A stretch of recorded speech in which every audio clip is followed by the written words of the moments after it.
Good morning friends. నిన్నటి క్లాస్లో మనం జాతీయ జంతువు వరకు మనం చెప్పుకున్నాం. జాతీయ జంతువు పులి. ఇది 1972లో పులిగా జాతీయ జంతువుగా మనం ఆమోదించాం. దీని యొక్క సైంటిఫిక్ నేమ్ వచ్చి ప్రాంతారా టైగ్రిస్. మనకి ఎన్ని రిజర్వులు ఉన్నాయి అంటే మొత్తం భారతదేశం మొత్తం మీద 55 టైగర్ రిజర్వ్స్ ఉన్నాయి. ఇందులో అతిపెద్ద టైగర్ రిజర్వ్ శ్రీశైలం అనే విషయాలు మనం చెప్పుకోవడం జరిగింది. సో భారతదేశంలో అత్యధికంగా పులులు కలిగినటువంటి రాష్ట్రం మధ్యప్రదేశ్, రెండవ రాష్ట్రం కర్ణాటక.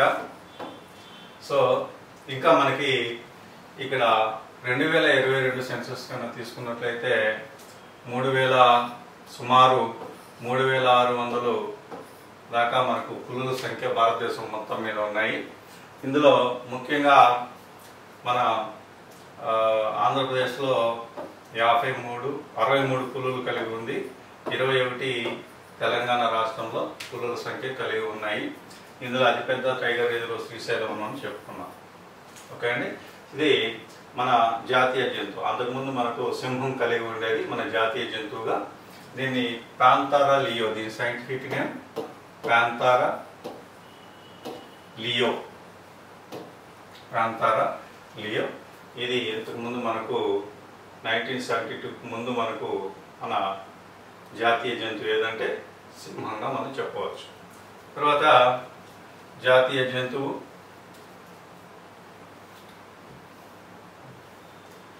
జాతీయ పుష్పం. జాతీయ పుష్పం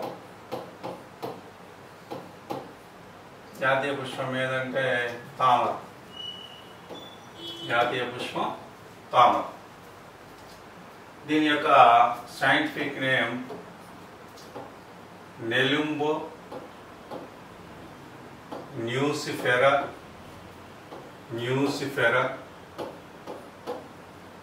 గెర్టన్. నెలుంబో న్యూసిఫెరా గెర్టన్ దీని యొక్క సైంటిఫిక్ నేమ్. దీన్ని ఆమోదించిన రోజు 1964 సంవత్సరంలో దీన్ని జాతీయ పుష్పంగా ఆమోదించడం జరిగింది. తర్వాత మనకు జాతీయ పుష్పం, తర్వాత జాతీయ ఫలం. మన జాతీయ ఫలం మ్యాంగో, మామిడి. ఇది పండ్లలో రారాజు అని ఏదైనా అంటామంటే మామిడి పండుని. సో మామిడిని జాతీయ ఫలంగా మనం అంగీకరించాం. సో దీని యొక్క సైంటిఫిక్ నేమ్ మ్యాంజిఫెరా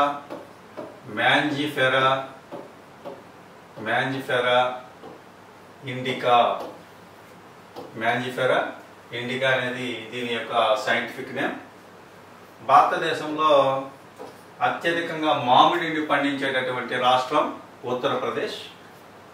ఆంధ్రప్రదేశ్లో అత్యధికంగా మామిడి పండించే జిల్లా కృష్ణ. తెలంగాణలో అత్యధికంగా మామిడిని పండించేటటువంటి జిల్లా ఖమ్మం. తెలంగాణలో అత్యధికంగా మామిడిని పండించేటటువంటి జిల్లా ఖమ్మం.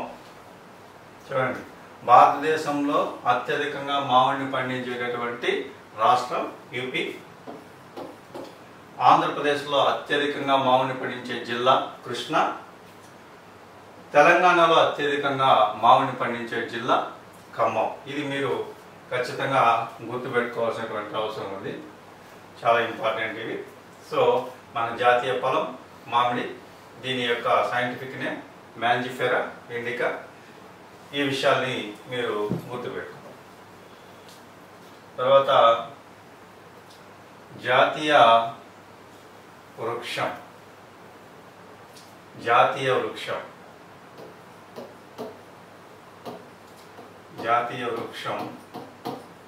మన జాతీయ వృక్షం ఏది? మర్రి చెట్టు. జాతీయ వృక్షం మర్రి చెట్టు. ఇది సైంటిఫిక్ నేమ్ పైకస్ బెంగాలెన్సిస్.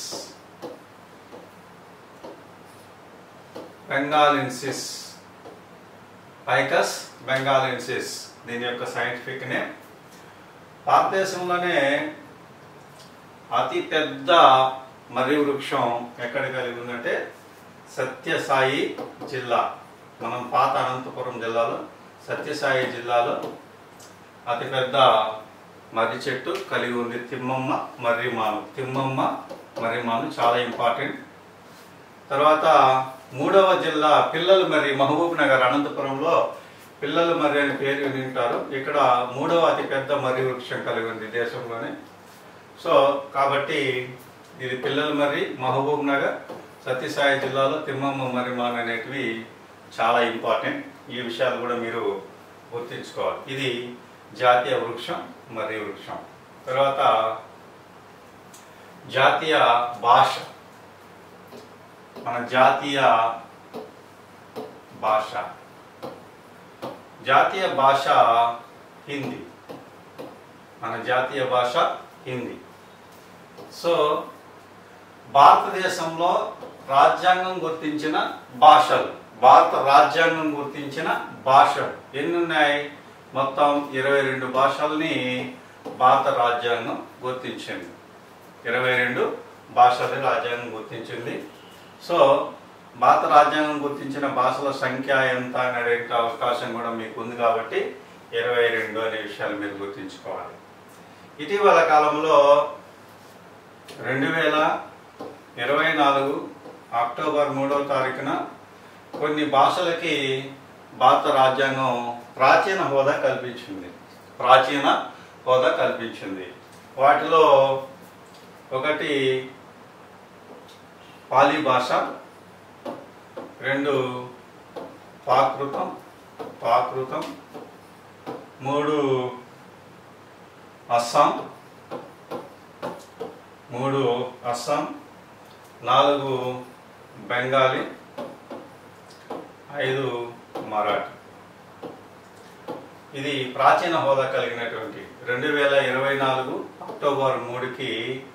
అంతకుముందు మనకు 6 భాషలు ఉండేటివి ప్రాచీన హోదా కలిగినవి. ఆ ప్రాచీన హోదా కలిగినటువంటి భాషల్లో మొదటిదేమో తమిళం, రెండోదేమో సంస్కృతం, మూడోదేమో తెలుగు, 4 కన్నడ, 5 మలయాళం. ఇవన్నీ కూడా మనకు ప్రాచీన హోదా కలిగినటువంటి భాష. తమిళం కానీ, సంస్కృతం కానీ, తెలుగు, కన్నడ, మలయాళం, ఇవన్నీ ఒడియా భాష. చూడండి, ఇవి 6. తర్వాత 2024 మొదటగా తమిళం 2004లో ప్రాచీన హోదా పొందింది. ఇది 2005. అలాగా ఇది ఇంపార్టెంట్, ఇది గుర్తుపెట్టుకోండి, ఇది ఇంపార్టెంట్. 2024లో అక్టోబర్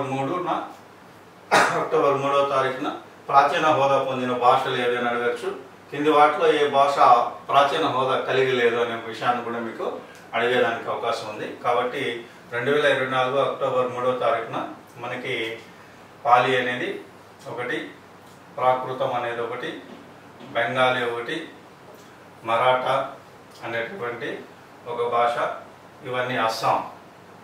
ఈ భాషలన్నీ కూడా మనకి ప్రాచీన హోదా పొందినటువంటి భాషలుగా గుర్తించాం. భారత రాజ్యాంగం ఎన్ని భాషల్ని జాతీయ భాషలు గుర్తించిందంటే 22. ఇటీవల కాలంలో మనం వినే ఉంటాం డోగ్రీ, సంతాలి, మైథిలి. ఈ భాషలన్నీ కూడా లేటెస్ట్గా జాతీయ భాషలుగా గుర్తింపు పొందేవి.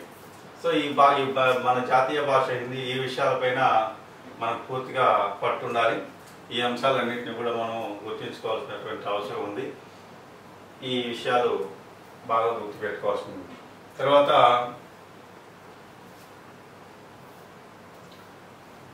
మనకు జాతీయ భాష, జాతీయ వృక్షం, జాతీయ మని. ఇంకా ఈ టాపిక్కి సంబంధించినటువంటి ముఖ్యంగా జాతీయ జలచరం, జాతీయ జలచరం జాతీయ జలచరం ఏంటంటే మనం డాల్ఫిన్, జాతీయ జలచరం డాల్ఫిన్గా తీసుకోవచ్చు. ఇక ఇక్కడ మీరు ముఖ్యంగా గుర్తుంచుకోవాల్సింది ఏంటి, ఫస్ట్ డేట్స్ తీసుకున్నాం. డేట్స్ తీసుకుంటే జాతీయ జెండా 1947 జూలై 22. జాతీయ చిహ్నం 1950 జనవరి 26. 3 జాతీయ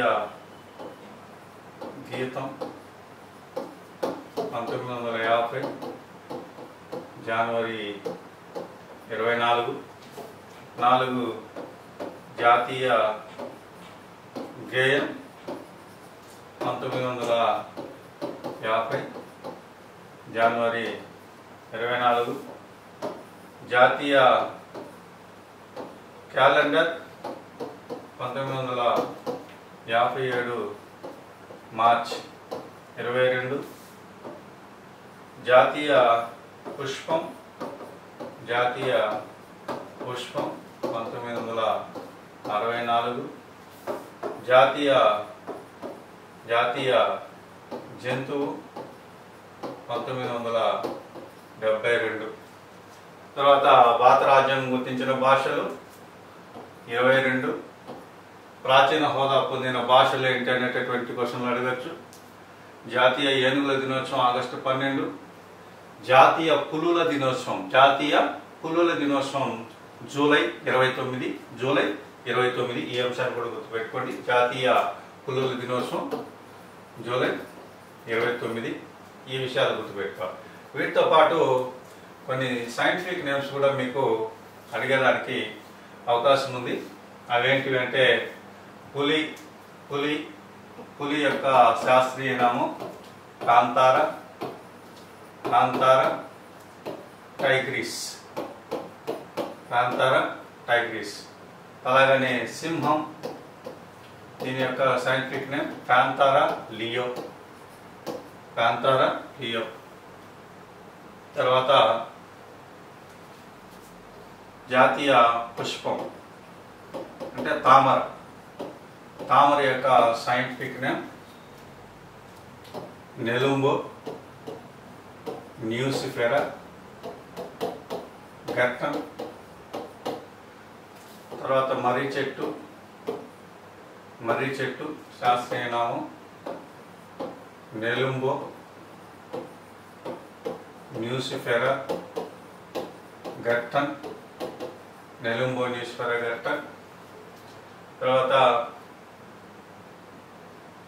నెమలి జాతీయ పక్షి నెమలి యొక్క పావో క్రిస్టేటస్.